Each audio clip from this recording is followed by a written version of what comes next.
Donc, dans le cadre des rencontres de dirigeants, aujourd'hui, j'ai le plaisir donc d'interviewer Nicolas Barraud. Donc, je te laisse te présenter. Donc, qui es-tu? D'où viens-tu? Comment t'appelles-tu?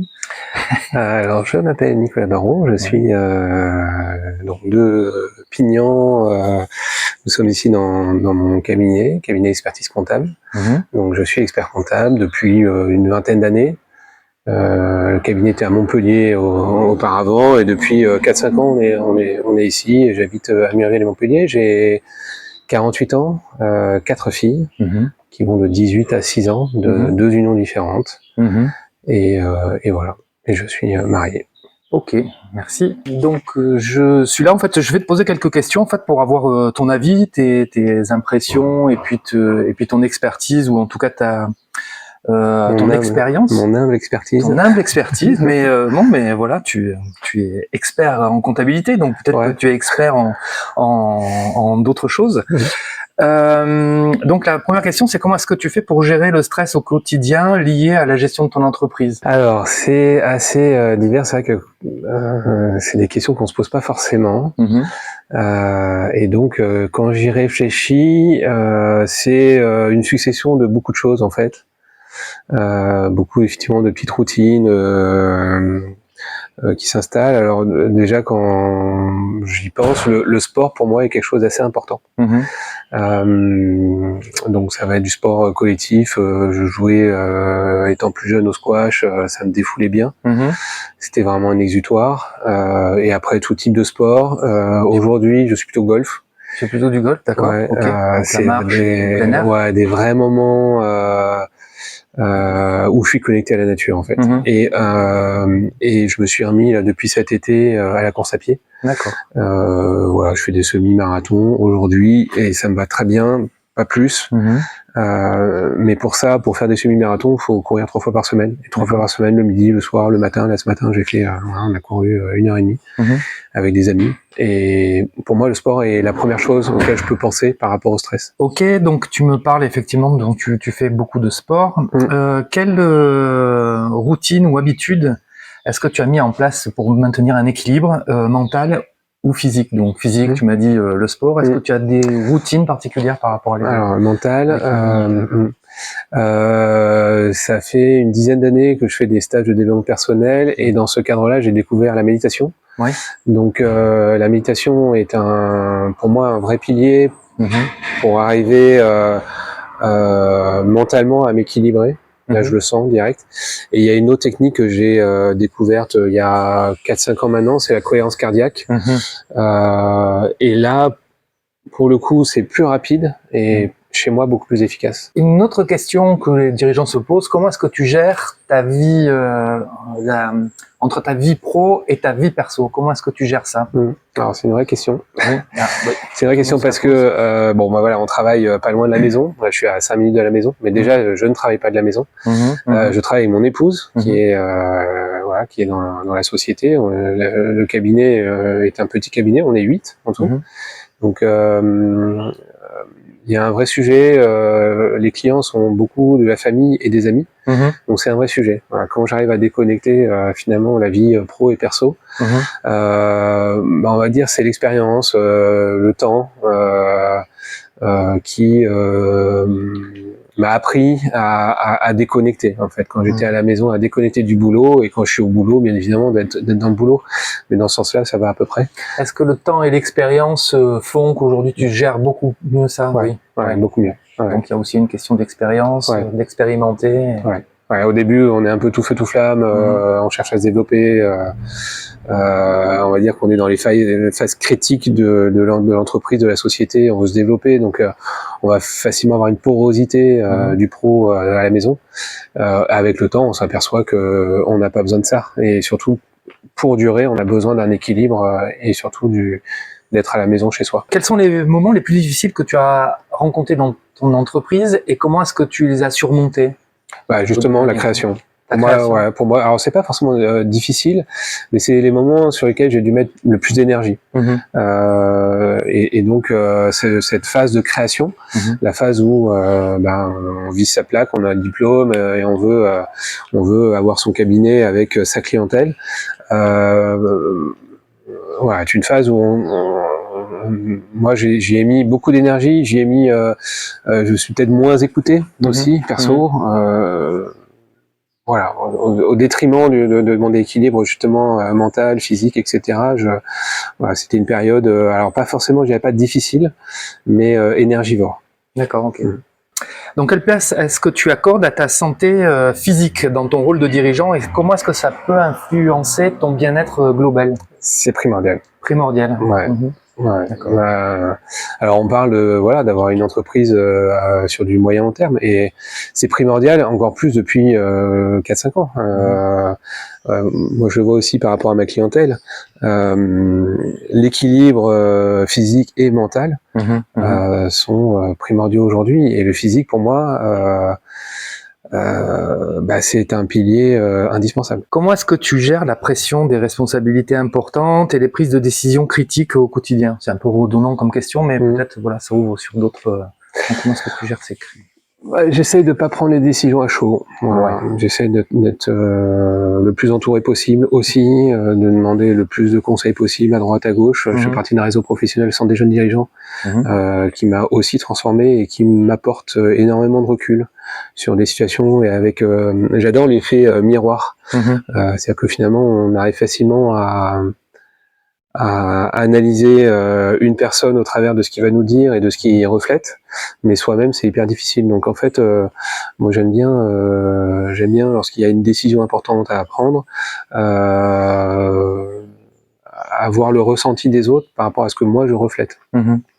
Ok. Donc, et donc c'est marrant parce que voilà, tu fais un pont vers la question suivante qui était de savoir quelle est l'importance pour toi des réseaux et de son entourage. Donc tu as répondu à la question. Ça et après voilà, je me suis fait coacher également par toi, mais je me suis fait également coacher et c'est quelque chose aussi qui m'a apporté.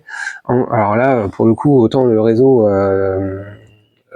est hyper enrichissant dans plein de domaines. Et bon, voilà, moi je suis très investi aujourd'hui dans ce mouvement, le Centre des jeunes dirigeants, mais je le constate moi chez mes clients, ceux qui font partie de réseaux professionnels ont beaucoup plus de recul sur les situations que ceux qui sont seuls dans leur coin.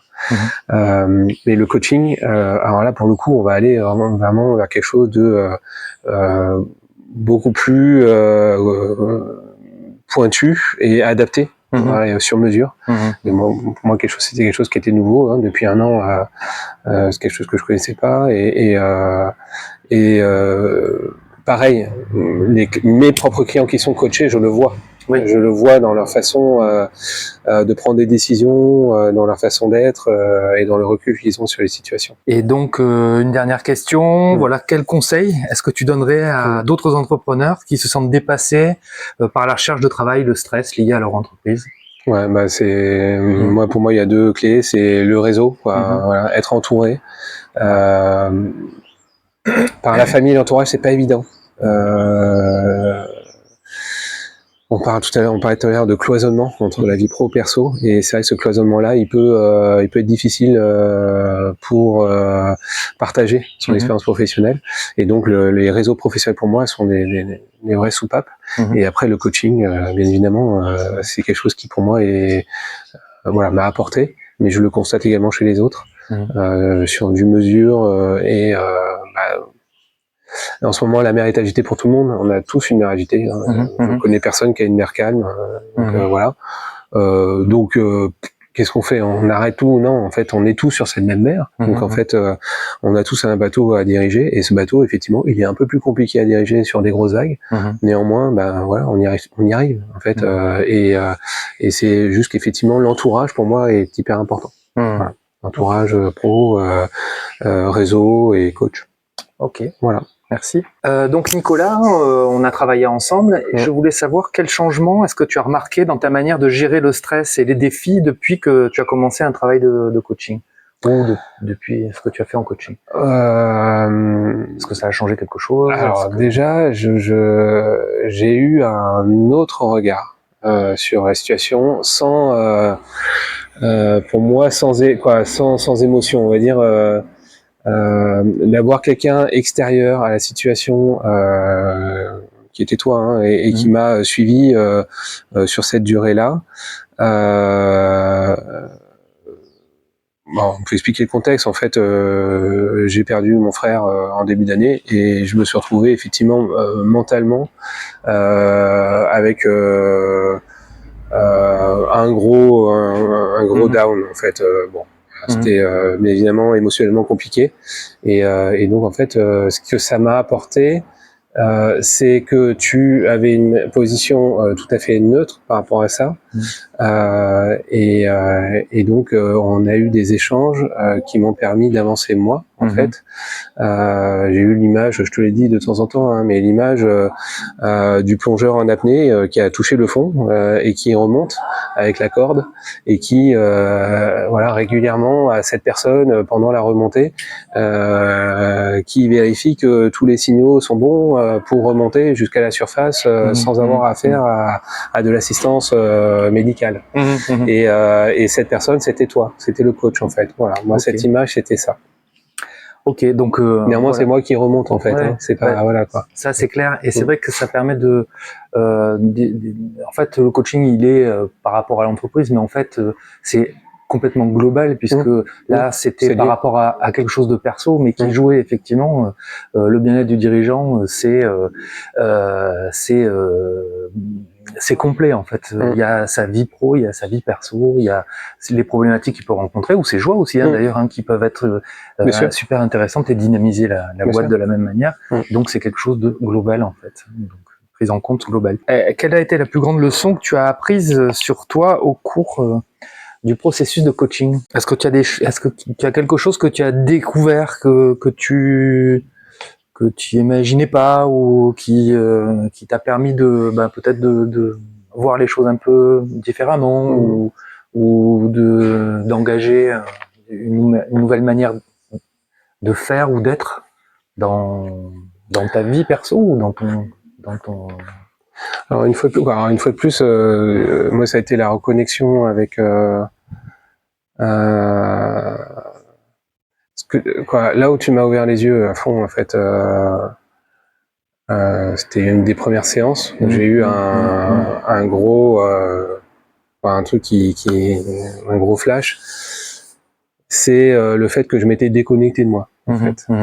Et je m'étais déconnecté de moi sans m'en rendre compte, petit à petit, insidieusement. Je pensais pas être autant déconnecté de moi. Et voilà, pour répondre à ta question, si le coaching m'a apporté quelque chose et très rapidement, et c'est ce qui m'a permis derrière de remonter, c'était le ok, maintenant je reviens sur moi, en moi, et tu m'as fait mettre le doigt sur le fait que j'avais tout coupé. En fait, j'avais à un moment donné, pour me protéger, mis une sorte de carapace. Et en fait, effectivement, ce coaching m'a permis de retirer ces carapaces. Alors, comme un oignon, hein, on a retiré les épluchures les unes après les autres. Mais c'est la conscience que j'avais cette carapace en fait, à ce coaching, notamment les premières sessions. Et une fois que j'ai eu conscience de la déconnexion que j'avais eue de moi-même, on a pu travailler dessus. Et voilà. Et après c'était beaucoup plus facile et en fait on a engagé le chemin ensemble. Mais une fois de plus, c'est moi qui l'ai fait le chemin, mais en fait tu m'as fait mettre le doigt très rapidement là-dessus et j'avais pas la conscience de ça. Donc l'important c'est de bien définir un objectif par rapport à des valeurs et puis souvent les premières séances, on va aller vraiment dans le dur et les choses à ressortir. Alors je dirais ça va assez vite de sortir, de comprendre ce qui s'est passé, mais ensuite après le reste du coaching ça permet d'ancrer, de comprendre un peu où on est né, quel est notre fonctionnement, qu'est-ce qu'on va pouvoir mettre en place quand une nouvelle crise va arriver, de manière à voilà, j'ai appris, j'ai changé, et puis il y a une expérience, c'est pour ça que ça peut pas être trop direct, il va falloir le temps de comprendre ce qui s'est passé, recadrer, réajuster, et maintenir une nouvelle manière d'être jusqu'à ce qu'il y ait peut-être d'autres crises qui permettent d'avancer sur d'autres choses, par exemple, ou sur d'autres points de vue. Quoi qu'il arrive, voilà, il faut du temps. Il y a un minimum. On a engrammé une manière de travailler ou d'être pendant des dizaines d'années parfois. Et revenir, changer ses croyances, etc. Ça peut se faire vite, mais il faut quand même le temps d'intégrer les choses, d'accepter, puis d'accepter de vouloir y aller, bien sûr. Dernière question, quel conseil est-ce que tu donnerais à des dirigeants qui hésitent à se faire accompagner par peur de manquer de temps ou par peur de pas voir de résultats? Alors moi, c'est pas un sujet là-dessus. Qu'est-ce que je peux leur dire? Écoutez-vous. Qu'est-ce que vous avez à perdre en fait finalement? Qu'est-ce que vous avez à perdre? Perdre du temps aujourd'hui. Voilà.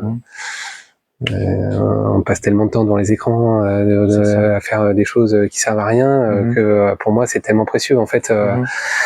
Tout à l'heure, on disait quelle importance avait le physique sur la gestion d'une entreprise. Pour moi, c'est primordial. Et en fait, là, on parle de mental, du coup, la partie coaching, et quoique, parce que moi, l'accompagnement que j'ai pu avoir avec toi m'a permis aussi de réenclencher, notamment le footing. Là, j'ai fait le semi-marathon il y a 10 jours.